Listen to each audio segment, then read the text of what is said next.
Welcome to the West Ham Boys. Thank you for joining me for this preview of the game against Wolverhampton Wanderers on Tuesday evening.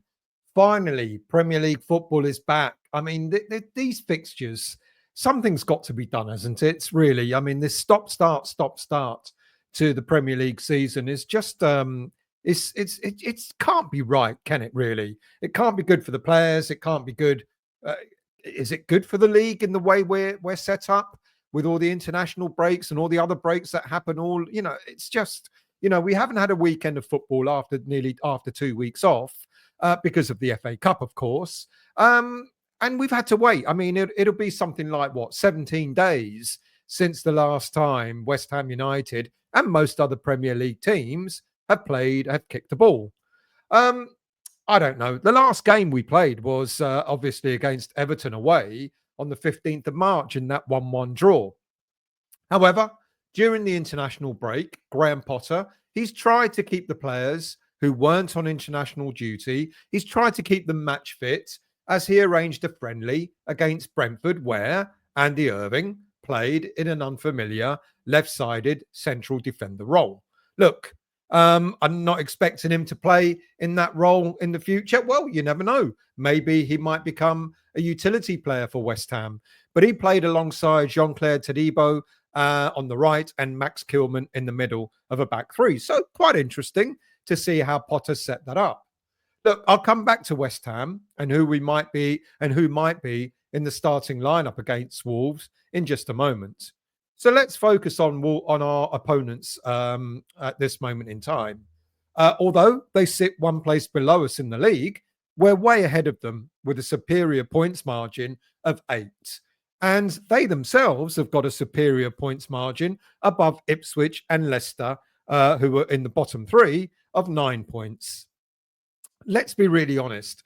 I can't see Wolverhampton Wanderers slipping any further down into the relegation zone. So, in essence, what's this game for on Tuesday night? Well, it's being played more for anything than for pride over anything else, and maybe trying to climb the Premier League table by 1 or 2 places. That's about it, really, isn't it? We're on the same number of points as Everton and Spurs. So, dependent on the outcome of other games this week in the league, we could climb all the way up to a heady 14th place if we get better results over Everton and Spurs, respectively.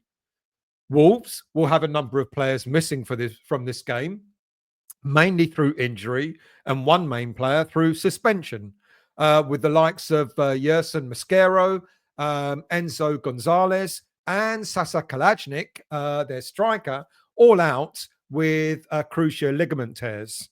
But their biggest player who's going to be missed, of course, undoubtedly, is their fantastic Brazilian Matheus Cunha, who continues his ban after that melee against Bournemouth a few weeks back.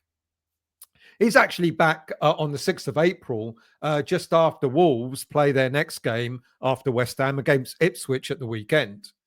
He's by far their best player of the season. He's their top goal scorer with 15 goals and 4 assists in all competitions. So a player of that stature is obviously going to be missed. But they try to do as best they can when they've been without him.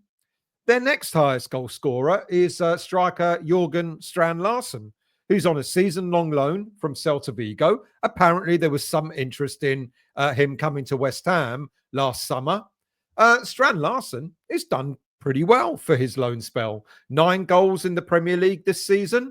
And the one thing that we've got to make sure we do in the game against Wolves on Tuesday night is to stop that supply going to their big front man in order to try and nullify Wolves' attacking prowess.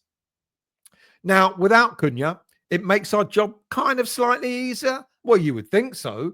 But Wolves boast a pretty decent attacking midfield with the likes of Jean-Rickner Bellegarde having created 6 of Wolves' Premier League goals this season, and he himself scoring 2. Plus, there's also Goncalo Guedes, who has 2 Premier League goals, but 5 in all competitions, as well as 5 assists in all competitions as well. So they've got players that could still hurt West Ham. And like I said, they've done pretty well. So since taking over from Gary O'Neill, Vitor Pereira has overseen 16 games, of which 13 have been in the Premier League and the other 3 were in the FA Cup, where they were narrowly knocked out by Bournemouth on penalties. And as far as their league form is concerned, in those last 13 games, Pereira has led Wolves to 5 wins, 2 draws, which has taken them well away from the relegation zone. Now, Pereira, as a coach, adopts a back 5 system with 4 in midfield and usually 1 up front. So we expect the midfield to be flooded. And as mentioned, if we can stop the supply, if we can cut the supply to Strand Larsen, we might nullify Wolves' attacking threat. Now, Pereira, however, is quite flexible on his tactical approach. He's mainly a 5-3-2, a 5-4-1 formation kind of coach, but it quickly flexes to a 3-4-3 where the wing backs push forward, allowing midfielders to join Strand Larsen up front to support him. But it's discipline at the back first and foremost with Wolverhampton Wanderers. They currently have the 4th worst goals against record in the Premier League this season. So far, they conceded 58 goals. Now, so it's no surprise that the 3 teams in the relegation zone have the worst goals against difference against them. Probably no surprise to many fans that West Ham United have got the 5th worst goal difference, which is why we sit 5th from bottom of the league. Now, Pereira has managed to get 5 clean sheets in the 16 games he's been in charge of. And that's a massive improvement for them. It's a massive improvement for Wolverhampton Wanderers all round. In fact, when you look at what Pereira has done and what he's had to take on, it's not too dissimilar to what Potter has had to do at West Ham. So what about us? What do we have to look forward to against Wolves on Tuesday night? Well, West Ham fans want Graham Potter to be more adventurous. And with such a gap that's opened up between us and the bottom 3, I can understand why some fans want Potter to be a little bit more gung-ho. But that's not his style, is it? And I don't personally think he needs to pander to anyone to do that. He will go about his business and do what he believes is right to get a positive result. Overall, I've been quite impressed with what Graham Potter has done at West Ham since his arrival. The one thing he's managed to do, just like Pereira has done at Wolves, is he steadied the ship. He stopped us leaking goals like a sieve, and he has brought belief back to the players with a much clearer communication style, both on and off the field of play. If you listen to his press conferences, you understand what Potter's about. You understand what direction he wants to go in. I think we've seen 2 sides of how Graham Potter can utilize a team, how he approaches his game plan. We have seen the attacking style in the approach that he used against the likes of Aston Villa and Chelsea, etc. And then we've seen the methodical, defend well kind of style and hit teams on the break approach, especially in the games like against Arsenal when we played them away. So sure, there have been a few games where perhaps the football hasn't been as exciting as we all want it to be, but I'm going to be honest with you, I'm not complaining. I've seen enough good football to believe there are better times ahead with Graham Potter, whether it be this season or next season. I'm looking forward to that. And as I've maintained over and over again, we need to be patient. But alas, it seems some fans have zero patience when it comes to West Ham of late. So will Graham Potter make changes against Wolves? Well, in the game against Wolves last time we played them, we beat them 2-1 at home when Thomas Souček and Jared Bowen provided the winning goals. But back then, both teams were managed by different managers, and Tuesday's game, in a way, is a bit of a clean slate.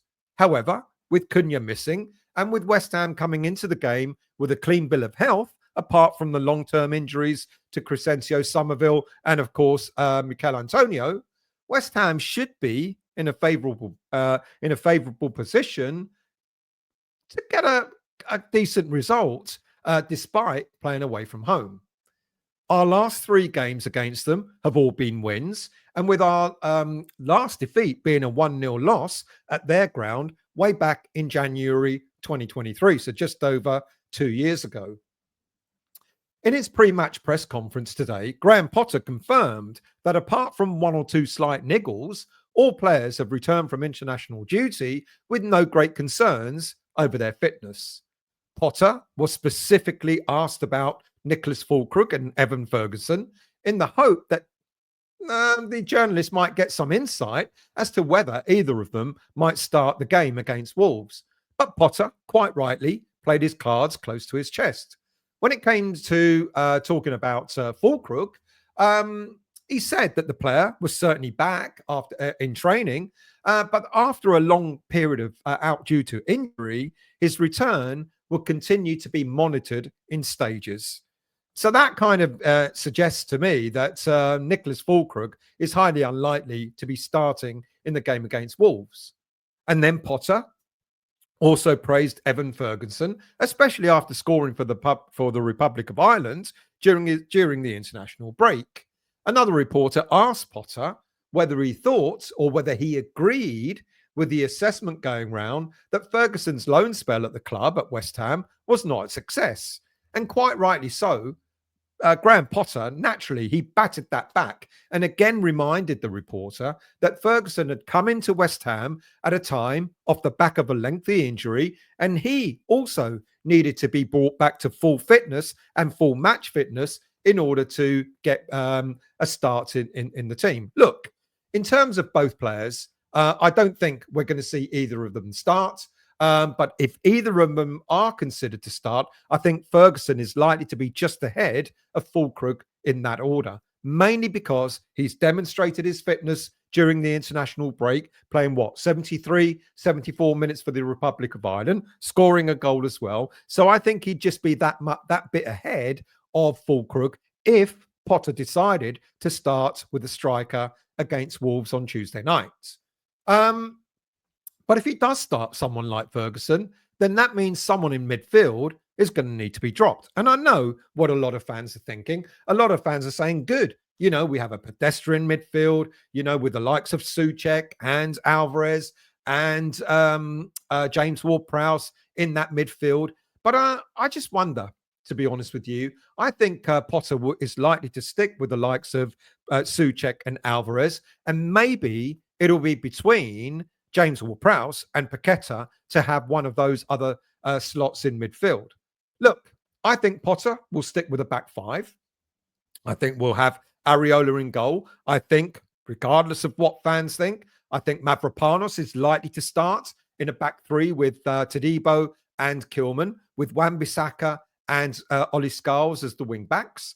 And I think, like I've just said, I think he'll go with the 3 in the middle with Souček, James Alvarez, and I think Paqueta will get the nod over James Ward-Prowse. And I think he'll then stick with Kudus and Bowen up front. Now, the reason why I suggest maybe Paqueta is, of course, we know we're into the 3rd week of his FA hearing. We know, apparently, we've heard now that it's taken a bit of a toll on his mental well-being. And it's going to be really interesting to see if Paqueta is up for it. I think he will be. I think he'll get to play. I think he'll start. Look, if there are any changes to the front line, it's more about formation than it is about who plays. So he'll stick with his back 5 or 3 and almost go with maybe a 3-4-3 where Kudus and Paqueta get a lot closer to Bowen being the front man on his own. Or he could do, I don't know, a 5-4-1 where Kudus and Paqueta play maybe slightly deeper, leaving Bowen up front on his own. I don't know. There's a mixture there. Of course, you could also change those front 3 players. You could put Kudus up front with Paqueta and Bowen just behind, or you could put Paqueta as a false number 9 with Kudus and Bowen behind him. So there's a mixture that he can do there. But I think he'll probably start with a 5-3-2 formation. I think he'll keep that solid. Of course, when we're marauding forward, when we're attacking, it'll look more like a 3 anyway. But I think that's where what Potter will do in this game against Wolves. It'll disappoint some people. I'm sure. I'm sure they want, and I get it. I understand it. Why get Ferguson in on loan if you're not going to use him and all that? And he's definitely proved that he's fit because he's played against for the Republic of Ireland against Bulgaria and scoring, etc. So it won't surprise me if Ferguson gets game time, but it will all be whether it will be game time from the start. I think it's more likely it'll be from the bench. So we'll see what happens there.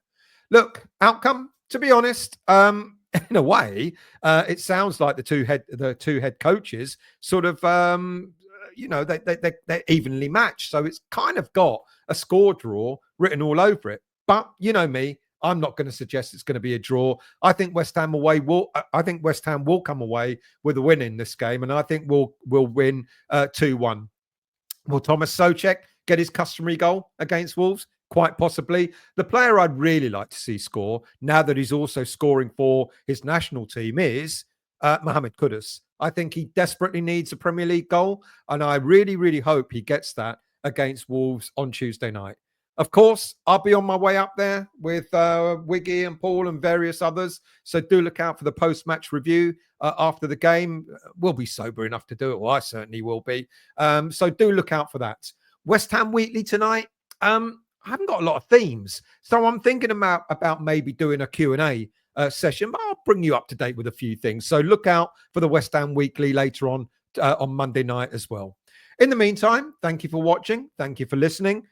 If you're new to the channel and you'd like to become a subscriber, costs nothing to subscribe to this channel. All the content is free.